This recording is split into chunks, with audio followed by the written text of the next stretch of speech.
I have questions right now from around the world. People are messaging me, Instagram, Twitter, hashtag Bob Lazar. If you do that right now in the audience, I'm going to ask a few questions from Twitter.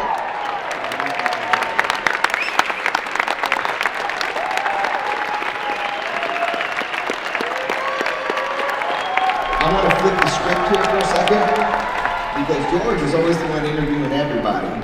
So I want to take a second to interview George on something.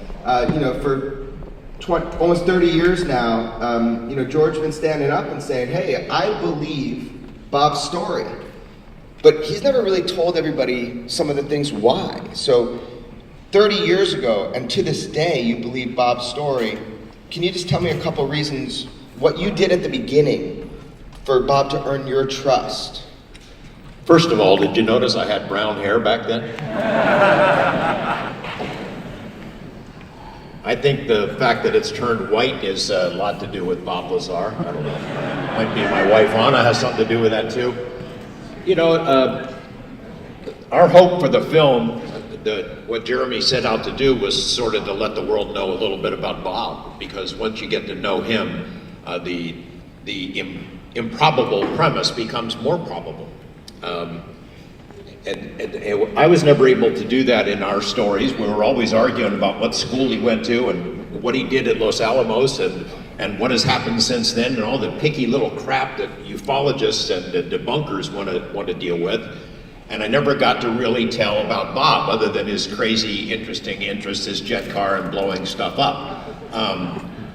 But it's what won me over, I think back then, is just getting to know what kind of a guy he was, and that, in ufology, and I think most of the people who are here who are familiar with that field, you know what it's like for the phonies, the people who come up with these crazy stories. They always have to keep adding to it to keep themselves in the limelight, So one day they saw a flying saucer, the next day they got to say they were abducted, the next day they had sex with female aliens, the next day they got a wife on Mars, the next day they're time traveling to Mars, and they always have to keep adding stuff up. Bob wasn't like that. He told the same story to Jeremy in this film that he told me 29 years ago. And I think that had a lot to do with him having credibility for me. If he, the stuff that I would ask him, the things that I would ask that he didn't know, he wouldn't speculate. He didn't jump to any conclusions. He just stuck with the stuff he knew or had personal experience with. And it impressed me that he didn't necessarily believe it himself. I mean, he was skeptical about the things that he read, the reports. He couldn't quite figure out why he was allowed to see this stuff.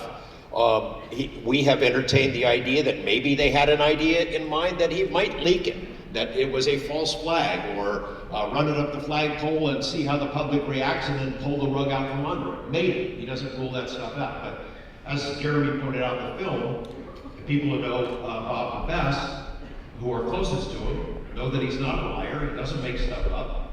And the story has been really consistent. And then the other part that's really hard to explain, I don't mean to dominate the whole conversation here up to it, but that we had a hard time conveying was all the weird stuff that happened to, mostly to Bob, but also to others of us in his circle in those days. While we were trying to work on verifying the story and building the case, a lot of really strange and unpleasant things happened. You heard the story that he told about his tire being shot out as a warning, but there were all kinds of other really weird things. Break-ins at his house where they just move things around, break things on the board, break-ins to his car, just gamesmanship to let them know that they were around. And then for me, as I'm interviewing people who had experiences out there, 24 different people who had worked at Area 51 or Groom Lake over the years, people who agreed by phone to give me information, one after another were visited by agents who told them to keep their mouths shut. Shut up. 6 people right in a row. Today we take it for granted that our phones are tapped, that it all goes into some gigantic database in Utah monitored by the NSA. Back then, I took umbrage at it when I realized that somebody was listening to my phone, but it happened again and again. People who offered to give me information that would buttress the story that was told by Bob were visited by agents who told them to shut up or else. One of those ladies worked for the Clark County court system, And these two guys came to her. She'd been a secretary and had a stenographer in these meetings with a defense contractor at which they discussed crashed saucers.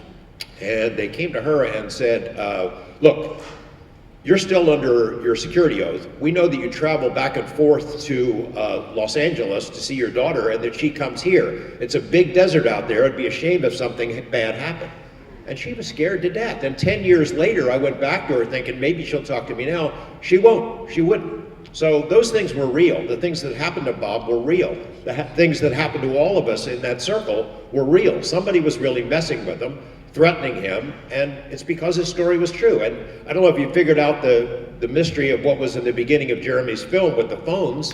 That was a raid. That happened. That wasn't 30 years ago. That was a year ago. Anyway, I wanted to show that for the first time. Yeah, George.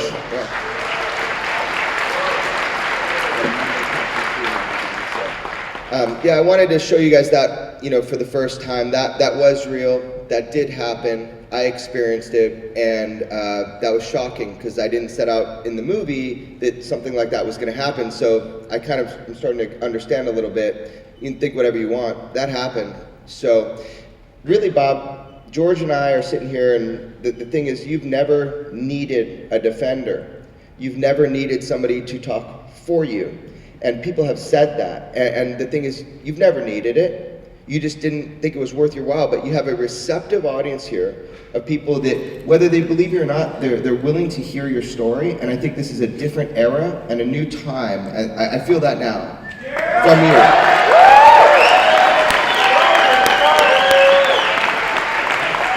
So I'm going to shut the fuck up and let Bob talk a little bit, but I do have some specific questions. But from all this experience and me dragging you into this world premiere, and do you have anything you want to say before I start asking you questions? No, just go for the questions.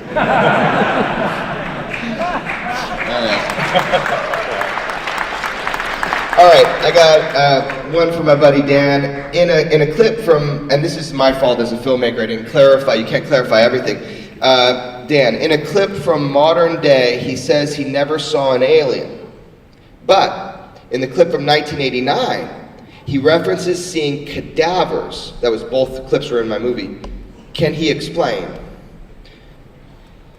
Yeah, that was in the briefings. There was we were given 2 or 3 page briefings of all the other projects going on, and everything was compartmentalized. So we had, we dealt with power and propulsion, and there was another group that dealt with metallurgy. There was another group that dealt with any biological entities. And anyway, we just had little briefings between the groups, so we kind of knew if there were any connections, and that was part of the biological entity briefing. So they had a vivisection drawing of a creature. No, it wasn't a drawing, it was an actual photograph. And it was, the only thing it showed was there was a single organ in its body, as if the heart, lungs, liver, everything had grown together into a single organ. And they had cut that apart and were looking at the different chambers inside. And that's pretty much literally that all I got to see from that, but that was kind of fascinating in itself.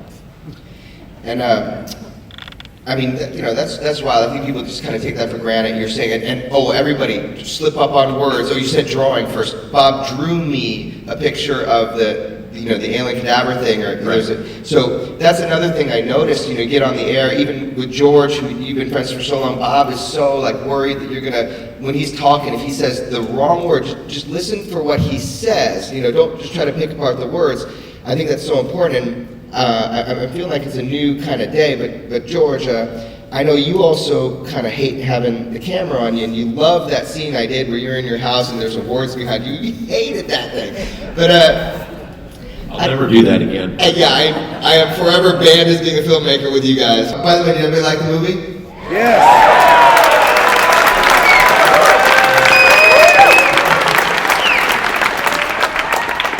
I love these. I mean, they're so random, I don't even know where to start. One of my friends actually asked me, does Bob Lazar smell like science experiments? Anyway. Do you believe undercover agents are in the room at this very moment? And if so, what would you like to say to them? So, is it true also, George, that one of the people tasked with following you during that time period actually admitted and proved to you that they were the ones following you? That is true.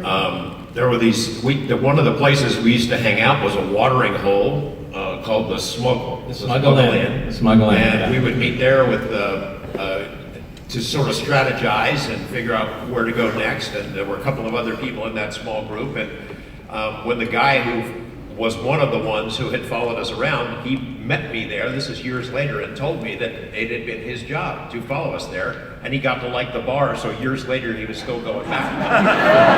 That's great. So they're coming in fast and furious, you guys, on all forms of my phone. I see one right here. Erica, you wanted to know, question for Bob, how close to duplicating the alien propulsion system did you achieve? Oh, we didn't. That's just about it. I mean, we couldn't even duplicate the material that, even the casing material, we didn't really even understand what was going on. It's one of those things where we can see what's happening and be proficient at using it. But there wasn't a single thing we could duplicate at all. At least at the time when I was there. I have no idea where they are at this point. Okay, what breakthrough, I can't really understand it, but it's my eyes out. What breakthroughs did you come to with any of the research that you did there? Were there any breakthroughs? Did you experience any breakthroughs? I'm gonna expand the question. Did you have any breakthroughs when you were working at S4 on alien spacecraft, Bob? Did you have breakthroughs? Well, anytime you were able to decipher something, it was a breakthrough. I mean, when we determined the fuel was a super heavy element, that was a breakthrough. When we finally figured out how the reactor and the amplifier worked together, that was a breakthrough. When we finally figured out how to shut the reactor off, that was a breakthrough. But I mean, every single thing was amazing to us. It's like, having a couple little children playing with advanced materials. It's just all, it's pretty much all luck. I guess, I'm going to put this down for a second. Some of the things I know that you probably want to know because it was news to me, and talking with George all these years and talking with Bob as well. Bob would say things and it would kind of hit me like, I didn't know that. If I've been researching this and I don't know it, I'm sure you don't. You said something to me recently. You said, look, I don't know for sure, 100%, that the physics I described and how it was is the way it worked. It was like magic. I was telling you to the best of my ability to what I think we got to. Right. But people don't know that. So basically what I want you to explain to them, like you explained to me, is you're kind of giving it your best shot of how you think it worked, but you're not positive about it. No, there's no way to verify it 100%. In the situation we were in, we just really were able to observe and then come up with pretty much an educated guess as far as what's going on. But that's the best we could do at that time. Our friend Mark says, how fast does the super heavy element decay? How fast does element 115, I guess, decay? Well, the 115 we have, the isotope that powered the craft does not decay. That's a stable element. The element 115 that we synthesized recently, whether it was a few years ago, that does decay very quickly. And any element can have a whole host of isotopes. And those isotopes can have various half-lives or be stable. So the isotope of the 115 that's used in the craft is stable and does not decay. A funny little story, when gravity was admitted that it was a wave for sure, I call Bob, I'm like, Bob, vindication, man, they said gravity is a wave. And he goes, yeah, well, I had a 50-50 chance if you think about it, Jeremy. And I was like, okay. And then additionally, Bob, they fabricated some atoms of element 115, and it's so cool. It's so hard to impress Bob Lazar about UFOs. It drives me freaking crazy. I just had to say that. I don't know, man. I just hope that you guys, through the movie, that you get a chance a little bit to get to know Bob, and he's not happy being up here. Like, he's doing me a favor. And it's not because he doesn't want to answer your questions. He tried a Twitter account for like a few months. I don't know, it's just you're kind of done, or I don't know. You talk for yourself, man. Yeah, that helps. You're uncomfortable, admit it. Yeah, no, I have social anxiety, so this is like, this is horrific to me. There will be a Bob. Bob. Bob, you are courageous. Courageous. Hey guys, give Bob Lazar a hand.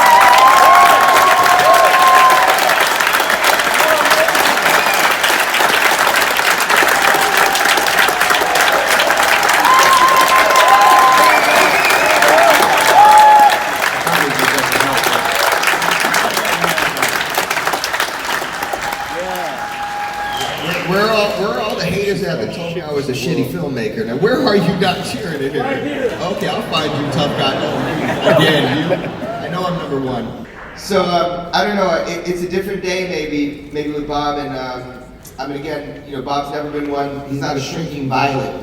Bob can defend himself. He's a jet car guy, the brothel guy, the shotgun guy. He's lived a wild life, but I don't know, I guess, Bob, out of everything that you did, whether people decide to believe your story or not believe your story, a lot of times that's because they either don't have the information or they do. But whatever, whether they believe it or not, is there a message to, you can't see anything here, but I mean, 800 and something people down here, 800 and something people, we got a sold out house, by the way. I mean, everybody said it was going to happen. So for all these people that came here to see you, and I know you traveled from other countries from around the world, every country in the world, it's unbelievable to me the messages I'm getting. Thank you for supporting my work. Thank you for supporting George, who was holding the microphone, trying for 25 years against all odds, and Bob himself. But is there anything, Bob, that you want to tell this audience right now? Just what's important about your story, whether they believe it or not? What do you want them to take away when they leave this auditorium? Really? I always say, what's the most important? Yeah, really, go ahead. Deal with it. No, I understand it's an incredible story, and I myself would have a really tough time believing it, as I said in the film. But the events that were portrayed occurred just like they were shown.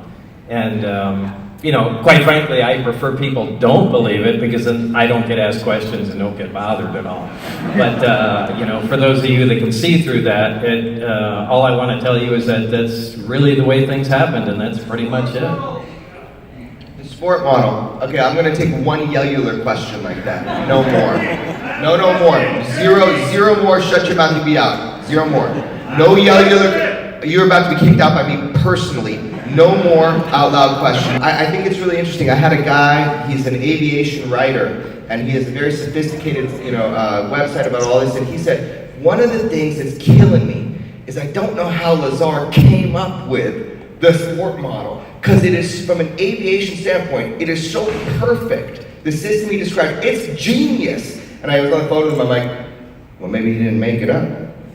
Right. So tell us a little bit about the sport model before we jump off stage here. Just tell us a little bit about what was most impressive to you about the sport model, about the science of it, about what you got to see inside of it. What did it feel like to walk inside a flying saucer? It was really more ominous than interesting at the time. And everything is exactly one color. It's all a dark pewter gray. There is no sharp angle anywhere. Everything has a radius of curvature to it, as if somebody built this thing out of wax and then let it melt a little bit and then let it cool off.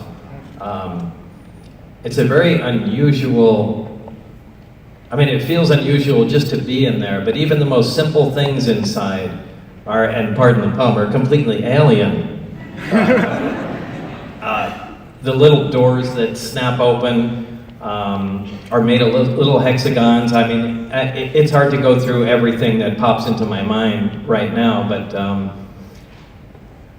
it's difficult really to say. But there's nothing that, it's like going into a room where nothing looks familiar at all, not even the room itself. So it was really something I'll never forget. Small furniture, too.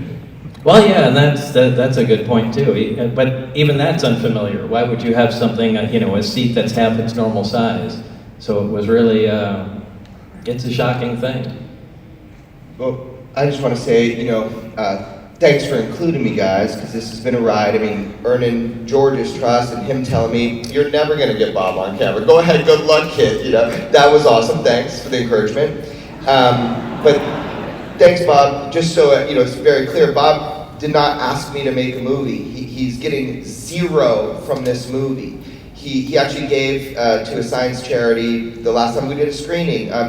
The things you think are just fucking wrong, and go ahead and take that angle if you want, or you can hear the story, and you can, with your rational mind, with your skeptical mind, but with at least a part of your mind open to hear the story, you can hear it. And I'm not, even as a journalist, at some point you got to take a stand, right? I don't know, what's the ethics of journalism? I got to take a stand. Your friend Dave Navarro was here. He was, He calls himself a hopeful skeptic. Okay. He hopes that this is true. He wants to believe, like the poster from the X-Files. But he still uses his mind. Skepticism is a healthy thing in this kind of a field. That's you true. don't have to just buy it. You're skeptical of your own story in some ways, and some of the things that you saw. Understandably so, yeah. You should be, but it doesn't mean having a closed mind. There's going to be a storm of information that comes out over the next probably 6 months. What you saw is a glimpse. It's just a glimpse into Bob's life. It's a glimpse into the work that George Knapp has tirelessly done for 30 years into this story. Slowly, I'm going to be releasing clips and little pieces and just, let's get the information out there. You saw the bulk of it, but the conversation has started now. If you liked the movie, if you thought it was good, tell people. That is the whole thing. Let people know, because that's how we spread the movie and that's how we spread the information. So thank you. That's what I got to say. What final words? Final words. Well, we live in interesting times. I mean, back when this started in 1989, Bob was kind of an outlier. He was telling a story that a lot of the world wasn't ready to hear. In the last 12 months, things have changed dramatically. That New York Times story in December of last year, the TTSA, Lou Elizondo coming forward, those videos released by the Pentagon, suddenly people in my line of work are doing UFO stories, and they're taking it seriously, and they don't start off with funny jokes and put downs, and maybe the page has turned. Maybe we really are in a new era, and that an era when Bob's story can be viewed in a much more positive way without all the nitpicky bullshit.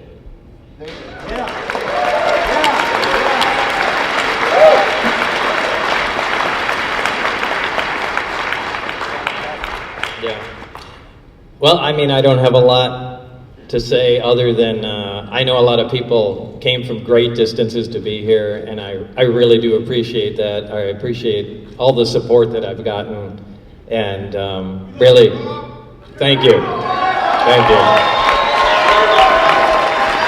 And really, thanks for coming out here and watching Jeremy's movie. It was fun.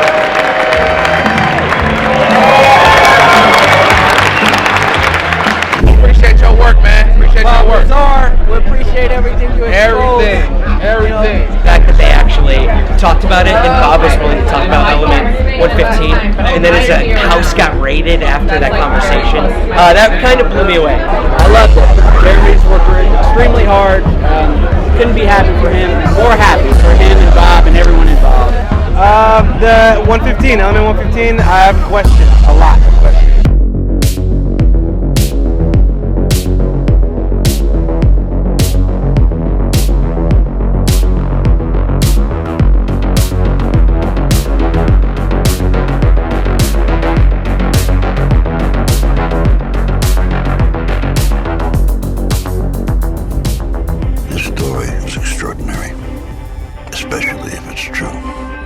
Started in the desert, just north of Las Vegas. A local scientist who's worked at Groom Lake said to be where top-secret weapons systems have been tested over the years. He has asked that his identity be shielded. Exactly what's going on up there? What's going on up there could be the most important event in history. Physical contact and proof from another system, another planet, another intelligence. What would happen to you if the government learned that you were giving us this information? He just wanted to stay alive. Maybe this has been kept from us for a good reason. Sir, how do we know you are who you say you are? My name's Bob Lazar. I'm known for working at a classified base and reverse engineered alien spacecraft. It went all over the world. He put Area 51 on the map. Can we ever be made whole if we're not believed? We can't verify what was going on in his background. I have no motivation to lie. The science and the technology can change us. We've always looked to the skies for answers instead of looking into ourselves.